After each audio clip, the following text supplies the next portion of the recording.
उत्तर प्रदेश का चुनाव होके खत्म हुआ है, हालांकि 5 राज्यों में और भी हुआ है चुनाव, मगर चुनाव से पहले भी हमने एक बात कही थी और आज चुनाव के बाद भी कह रहे हैं कि अगर जो देश में हालात चल रहे हैं, भारतीय जनता पार्टी और उसकी एलाइज पार्टीज को, आरएसएस से कनेक्टेड पार्टीज को, अगर किसी भी उत्तर प्रदेश में खास तौर पर किसी भी सीट में जमानत बचती है तो ये बात समझ लेनी चाहिए, ये इस तरफ इशारा है कि ईवीएम का या इलेक्टोरल फ्रॉड हुआ है।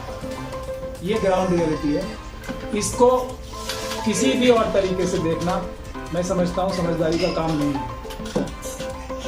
ये कहा जाता है कि इसके काउंटर में आरएसएस वाले क्या बोलते हैं, मनुवादी ताकतें क्या बोलती हैं। बंगाल में जो जीत गए वहाँ ईवीएम नहीं हुआ, दूसरे राज्यों में जीत गए वहाँ ईवीएम का क्या हुआ, उसके लिए आप नहीं करें।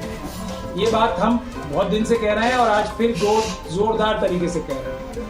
जहां भी जो भी इलेक्शन हो, अगर वो ईवीएम के जरिए होगा तो उसकी गारंटी कोई नहीं है। उसकी एक बात की गारंटी जरूर है कि इलेक्शन कमीशन और आरएसएस के लोग उसको इलेक्शन का रिजल्ट आखिरी वोट तक तय कर सकते हैं। ये टेक्निकली भी पॉसिबल है। अगर ये टेक्निकली पॉसिबल है तो क्या आरएसएस, बीजेपी और मनुवादी ये काम नहीं करेगी, इसकी गारंटी कोई नहीं दे सकता और असल में यही काम हो रहा है। बंगाल में भी एक बात बहुत महत्वपूर्ण है, समझ ली। बंगाल में भी अगर ईवीएम से चुनाव नहीं होता तो बीजेपी की 10,000 से या 5,000 से ज्यादा किसी भी सीट पे वोट नहीं आते। कांग्रेस पार्टी, लेफ्ट पार्टी, सबकी वोटें इतनी कम हो गई और बीजेपी की वोटें इतनी ज्यादा आ गई। ये इस बात का सबूत है कि ईवीएम का इस्तेमाल बंगाल में भी। ममता बनर्जी को हरा देना एकदम साफ हो जाता है कि कितनी बड़ी धांधली और घोटाला हुआ है, बावजूद इसके कि हजारों नहीं लाखों करोड़ रुपए खर्च किए जाते हैं पब्लिसिटी करने पर, अपनी क्रिमिनल मीडिया के जरिए, माहौल बनाने पर, जो इनके ट्रोल आर्मीज है उसके जरिए, और उसके बाद जो ये एग्जिट पोल्स कराए जाते हैं, ये सब इसीलिए कराए जाते हैं कि जस्टिफाइड रहे, लोगों का जहन बन जाए कि हाँ बीजेपी जीत रही है। ये एक बात। दूसरी बात यह है कि इसका लॉजिक 2 तरह का दिया जाता है। लॉजिक ईवीएम के जरिए चुनाव कराने, पहला जो लॉजिक दिया गया था वो है कि इसमें टाइम कम लगता है। जो एम्पेरिकल डाटा है वो इस बात को साफ साफ जाहिर कर देता है कि टाइम जो है पेपर बैलेट से कम लगता था, टाइम जो है तब कम लगता था, अब ज्यादा लगता। तो पहला फायदा उसका 0 हो गया। दूसरा फायदा उसका ये बताया जाता है कि उससे पैसे कम खर्च होते हैं। ये भी मिथ्या जो क्रिएट की गई थी ये खत्म हो गई। पैसे भी ईवीएम के जरिए चुनाव कराने से ज्यादा खर्च हो रहे हैं। एक आखिरी जो लेटेस्ट अभी एक बहाना जो दिया जा रहा है वो ये दिया जा रहा है कि कागज अगर पेपर बैलेट होंगे तो एनवायरनमेंट पे बड़ा असर पड़ेगा, पेपर बैलेट इसलिए नहीं होना चाहिए। तो इसका भी जवाब, एक छोटा सा ही जवाब मैं आपको देना चाहता हूँ कि प्लास्टिक के बैलेट हो सकते हैं, रीयूजेबल बैलेट हो सकते हैं, लेकिन फिजिकल बैलेट होने चाहिए। मतलब इस तरह का बैलेट होना चाहिए जो हाथ में रहे, फिजिकल हो, इलेक्ट्रॉनिक नहीं होना चाहिए। इस फिजिकल बैलेट से किस पार्टी को नुकसान हो जाएगा, ये है बुनियादी बात। लेकिन फिजिकल बैलेट नहीं करना है। इससे फायदा है आरएसएस और मनुवादी ताकतों को। जितनी भी ऑपोजिशन पार्टीज हैं वो अगर इस बात को मजबूती के साथ उठाएं और इस भुलावे में मत आए, क्योंकि आरएसएस और बीजेपी क्या कर रही है, कुछ स्टेटों में जीतने दे रही है। हालांकि वो किसी भी स्टेट में कहीं भी जीत सकते हैं, किसी भी स्टेट में कहीं भी किसने भी नंबर से जीत सकते हैं। वो इसलिए कि उनकी ताकत जनता को बेवकूफ बना बना के इतनी बढ़ जाए, तब किसी भी एक चुनाव में बीजेपी और आरएसएस का कोई भी कैंडिडेट नहीं हारेगा। जैसे बहुत सारे देशों में आप लोगों ने देखा है कि 90%, 95% मेजोरिटी से लोग जीतते हैं। वही स्थिति भारत में होने जा रही है अगर हम लोग पहला काम ईवीएम से छुटकारा नहीं प्राप्त करेंगे। तो एक हमें बड़ी मुहिम ईवीएम के खिलाफ चलानी पड़ेगी, पहली बात। दूसरी बात, ईवीएम मशीन हटाने के लिए सभी पॉलिटिकल पार्टीज को, खास तौर पे जहां जहां ऑपोजिशन की सरकारें हैं, उनको अपनी असेंबलीज में रेजोल्यूशन पास करके भेजना चाहिए। तीसरी बात कि जब तक ईवीएम से चुनाव बंद नहीं होते तब तक कभी रास्ता, मैं बताना चाहता हूं सभी पॉलिटिकल पार्टीज को इस बात को समझना चाहिए कि 65 से ज्यादा 65 से ज्यादा कैंडिडेट अगर किसी भी कॉन्स्टिट्यूएंसी में होंगे तो वहां ईवीएम से चुनाव नहीं होता, फिजिकल बैलेट का इस्तेमाल करना ही करना पड़ेगा। और ये एक रास्ता है जिसको हम तुरंत अपना सकते हैं किसी भी इलेक्शन में। अब एक चुनाव आयोग इस बात के लिए तो बहुत जोर लगा रहा है कि सभी लोगों को वोट देना चाहिए। ये कैंपेन, ऑफिशियल कैंपेन्स लॉन्च होते हैं। उसी तरीके से इलेक्शन लड़ना भी हर एक वोटर का अधिकार है, तो ज्यादा से ज्यादा लोगों को इलेक्शन भी लड़ना चाहिए, इसका भी एक संवैधानिक हमारी हक है।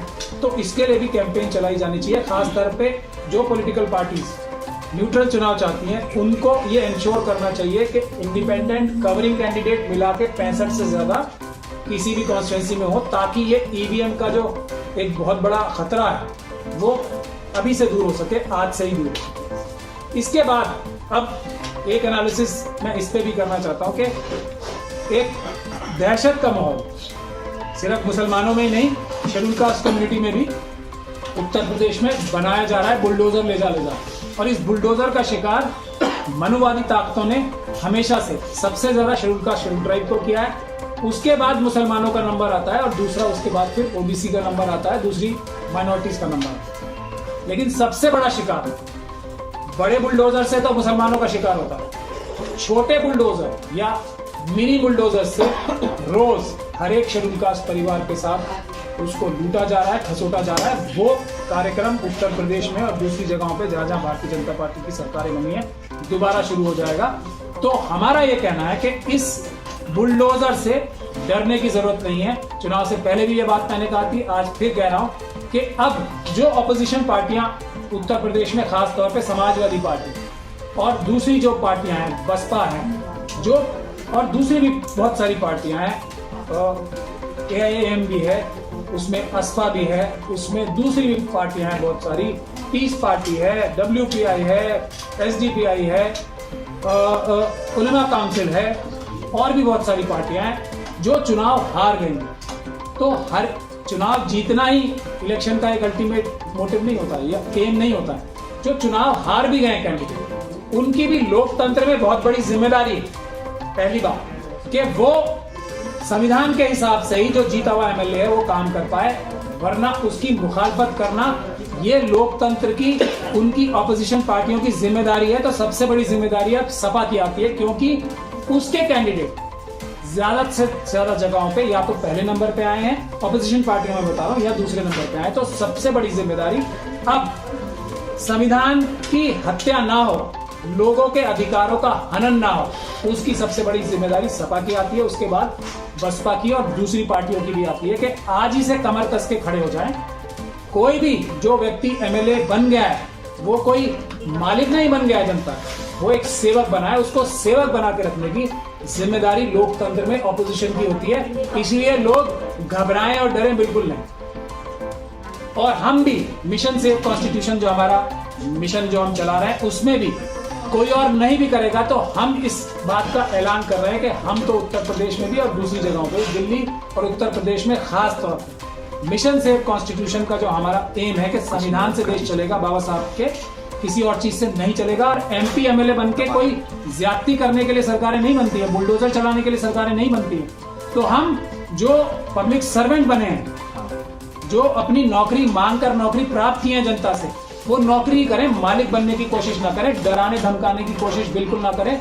मिशन सेव कॉन्स्टिट्यूशन इस बात का ऐलान कर रहा है कि यूपी में संविधान से सभी MLA काम करेंगे, सरकार काम करेगी, हम लोग बड़े लेवल पे कैंपेन चलाएंगे और इसकी जिम्मेदारी कैंपेन चलाने की हमसे भी बड़ी सभी ऑपोजिशन की पार्टियों से। एक बात बहुत महत्वपूर्ण जो मैंने आज बहन मायावती जी की प्रेस कॉन्फ्रेंस देखी और उसमें बहुत सही दर्द उनका उभर के आ रहा था, तो उसके बारे में मैं टिप्पणी करने बगैर नहीं रह पा रहा हूं, अपने आप को रोक नहीं पा रहा हूं। उन्होंने बहुत सही शिकायत की है कि मुस्लिम कम्युनिटी ने उन्हें वोट नहीं दी, और ये भी शिकायत की उसके बाद कि उनका अपना समाज जो है उसके अलावा दूसरे लोग भी उनसे दूर चले गए एक साजिश के तहत। इसके बारे में बहुत ही मैं नम्रता से ये बात कह रहा हूं कि ये बात बहुत ज्यादा 100% सही है।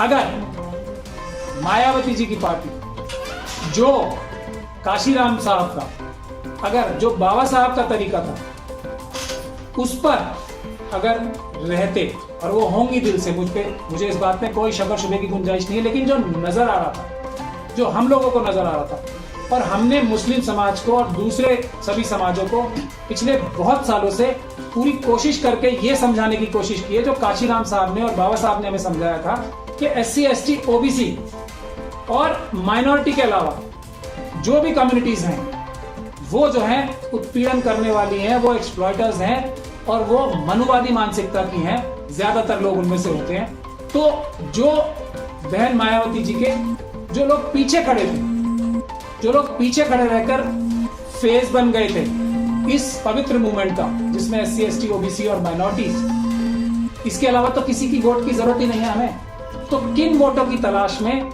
ये साजिश के ऊपर भी बहन जी को ध्यान देना चाहिए।